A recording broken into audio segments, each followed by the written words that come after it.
नमस्कार, मैं विवेक eternal education पे आप सबका स्वागत करता हूँ। अभी हाल ही में एनआरए सीईटी को लेकर जो चर्चाएं उठी हैं उसके बारे में मैंने एक क्लैरिफिकेशन वीडियो बनाई है कि इसके बारे में पहले आप जान लीजिए। एनआरए सीईटी जिनको नहीं पता है वो पूरी तरीके से जानने की है क्या, इसके बारे में चर्चाएं क्यों हो रही हैं, अब परीक्षाओं का भविष्य क्या होगा, एसएससी, रेलवे, बैंकिंग, इन सब का क्या होगा, कब होगी, कैसे होगी, कितनी बार होगी, इसके बारे में पूरी जानकारी आपको मिलेगी।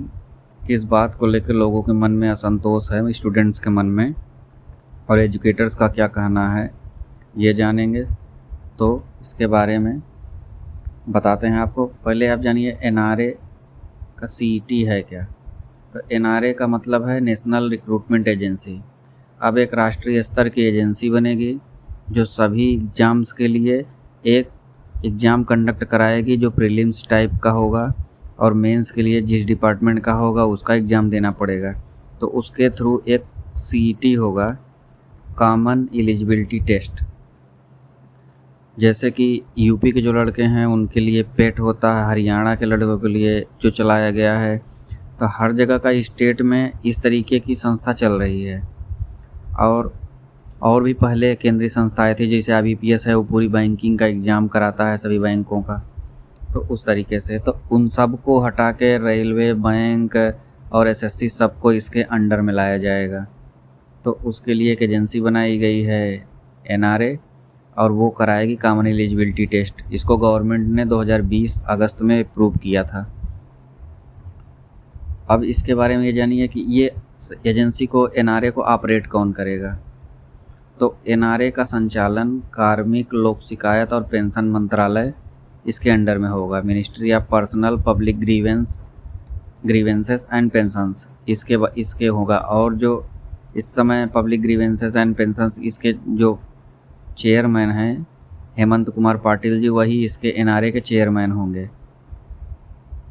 तो अब आप समझिए कि एनआरए के थ्रू एग्ज़ाम्स कैसे होंगे, प्रक्रिया क्या है इसकी। ओटीआर बेसिस पे फॉर्म भरे जाएंगे। हालांकि ओटीआर अब कई परीक्षा कराने वाली एजेंसियों ने ओटीआर शुरू कर दिया है। जो भी आयोग हैं, आयोग ने अपने यहाँ स्टेट वाले जितने आयोग हैं और केंद्रीय आयोग जो है, ओटीआर सिस्टम शुरू हो चुका है। आप वन टाइम रजिस्ट्रेशन करेंगे, बार बार फॉर्म भरने की ज़रूरत नहीं है। और ये जो सीईटी होगा, ये जो आपका सीईटी है, ये साल में 2 बार होगा। एक बार आपका किसी कारणवश अगर छूट जाता है तो आप दूसरे में दे सकते हैं। और ये 3 लेवल पे होगा, ग्रेजुएशन लेवल, इंटरमीडिएट लेवल और मैट्रिक लेवल। 10th पास, 12th पास और ग्रेजुएशन लेवल पे होगा। अब इसमें होगा क्या, ग्रेजुएशन लेवल जैसे सीजीएल का एग्ज़ाम हो गया, एसएससी का सीपीओ हो गया, बैंक पीओ के एग्ज़ाम हो गए, आरआरबी एनटीपीसी में जिन पोस्ट्स में सिर्फ ग्रेजुएशन मांगता है वो पूरे इसके अंडर में आ जाएंगे। इसी तरीके के अन्य एग्ज़ाम्स भी हैं। अब 12th लेवल पे कौन सा होगा, ग्रुप डी का जो 12th पास मांगा जाता है। एनटीपीसी में कुछ पोस्ट ऐसी होती हैं जिनमें 12th पास मांगा जाता है। एसएससी, सीएचएसएल, ये 12th पास वालों के 12th जो पास है वो इसको फॉर्म को भर सकता है। और स्टेनोग्राफर हो गया, तो ये इसके अंतर्गत आएंगे। और जो 10th पास वाली जिन वैकेंसियों में सिर्फ 10th पास की योग्यता मानी जाती है वो सब इसके अंडर में आ जाएंगे। तो एमटीएस हो गया, मल्टीटास्किंग हो गया, एसएससी जीडी का कांस्टेबल हो गया, ऐसे ही एग्ज़ाम्स हो गए, वो 10 के लेवल के अंतर्गत आएंगे। तो बस ये जानिए कि ये साल में 2 बार होगा और 3 चरणों में होगा। एक बार ग्रेजुएशन लेवल का कंप्लीट कराया जाएगा, फिर इंटरमीडिएट लेवल पे होगा, फिर मैट्रिक लेवल पे होगा, 10 लेवल पे। इसके बाद अब इसकी चर्चा अचानक से क्यों होने लगी इतनी ज़्यादा, तो चर्चा ये होने लगी कि जो इसके लिए कमेटी बनाई गई थी उसने अपनी रिपोर्ट सौंप दी है। तो जब उसने अपनी रिपोर्ट सौंप दी तो उसको न्यूज़पेपर में पब्लिश कर दिया गया। जैसे ही न्यूज़पेपर में ये न्यूज़ आई तो जो इतने एजुकेटर्स थे बड़े बड़े, उन्होंने इस पर तुरंत वीडियो बना दी और सोशल मीडिया में ये सर्कुलेट हो गया, जिससे सबके बारे में चला गया। और इसको लेके एक उठापटक सबके मन में बस गया कि ये है क्या, होगा कैसे, किस तरीके से होगा, क्या होगा, अब एग्ज़ाम्स होंगे कि नहीं होंगे, क्या होंगे। इस तरीके से लोगों के मन में आशंकाएं चलने लगी।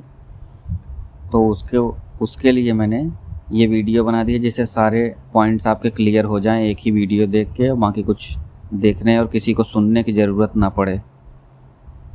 अब ये कब से शुरू होगा CET? तो CET 2024 से शुरू करने की बात की गई है कि अगले सत्र से इसको शुरू कर दिया जाएगा। सबसे पहले इसमें ग्रेजुएट लेवल का एग्ज़ाम कराया जाएगा, फिर 12th लेवल का होगा, फिर 10th लेवल का। तो पहले ग्रेजुएशन लेवल पे होगा और अगले साल से ही चर्चा है। तो अगले साल से अब इसको देखते हैं किस तरीके से होता है, किस तरीके से ये वर्क करेगा, कितना इसमें स्मूथनेस होती है। तो ये सब तो लागू होने और एग्ज़ाम होने के बाद पता चलेगा। अब ये जानिए कि किस बात को लेकर असमंजस क्या है लोगों के मन में। असमंजस कुछ चीज़ें हैं, कुछ उदाहरण ऐसे हैं जिसकी वजह से लोगों के मन में आशंकाएं इस तरीके की बन गई हैं कि जैसे CET का गठन किया गया था। अब 2018 का CET का पेपर 2023 में जाके वो कंप्लीट हो रहा है। तो इसको इन सब को इसलिए बनाया गया था कि सभी टीचर्स को के एग्ज़ाम्स के लिए एक हम सेंट्रल संस्था बनाते हैं, उसके अंतर्गत सारा एग्ज़ाम्स होगा। लेकिन ये रेगुलर काम कर नहीं रहे हैं, इन्होंने काम पेंडिंग कर दिया, लटका दिया है। तो इसलिए लोगों के मन में आशंकाएँ ये हैं कि साल भर में ये 2 बार कराने की बात कर रहे हैं तो कैसे मैनेज करेंगे, जब ये संस्थाएं यही चीज़ें बोल के ये संस्थाएं शुरू की गई थी, लेकिन किसी का वर्किंग प्रॉपर नहीं है। तो इस वजह से लोगों के मन में आशंकाएँ, बच्चों के मन में आशंकाएँ। जैसे यूपी में पेट शुरू किया गया था।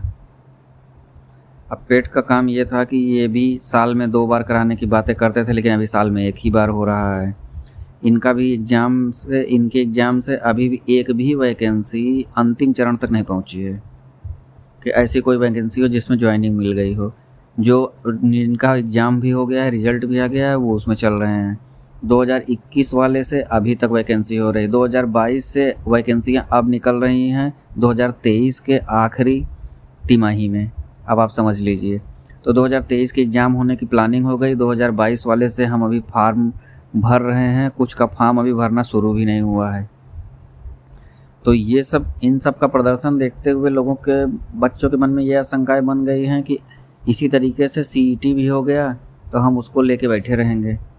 अभी तो इंडिविजुअली कोई ना कोई बोर्ड तो कम से कम एग्ज़ाम कोई ना कोई आयोग करा देता है।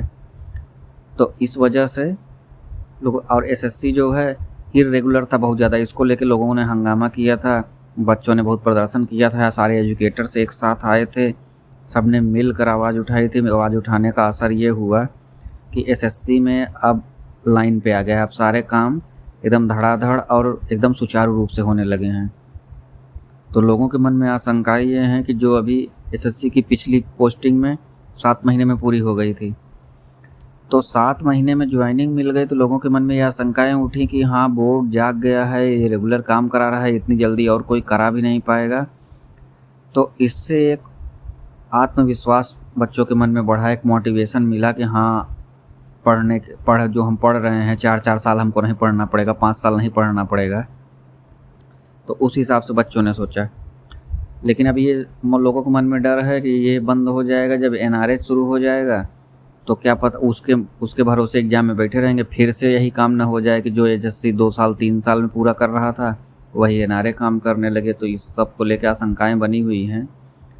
अब इसमें तो आगे आने वाले समय में ही पता चलेगा क्या होता है, क्या नहीं होता है।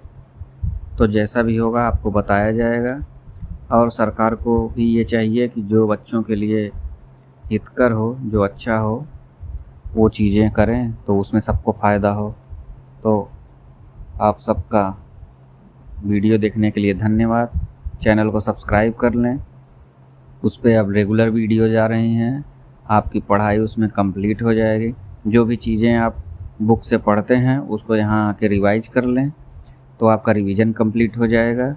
इसके लिए हमने चैनल बना दिया है। अब धीरे धीरे इसमें मॉक टेस्ट शुरू कर देंगे और भी चीज़ें शुरू कर देंगे, तो आपको संपूर्ण तैयारी करने का एक प्लेटफॉर्म रहेगा और ये फ्री ऑफ कास्ट रहेगा। ना कभी कोर्स बेचना है, ना इस तरीके से किसी और ऐप पे या कहीं भी बुलाना है बच्चों को। सिर्फ ये जो मिलना है यूट्यूब पे ही मिलना है, यहीं पे रहेगा और सब कुछ फ्री ऑफ कास्ट ही रहेगा। धन्यवाद।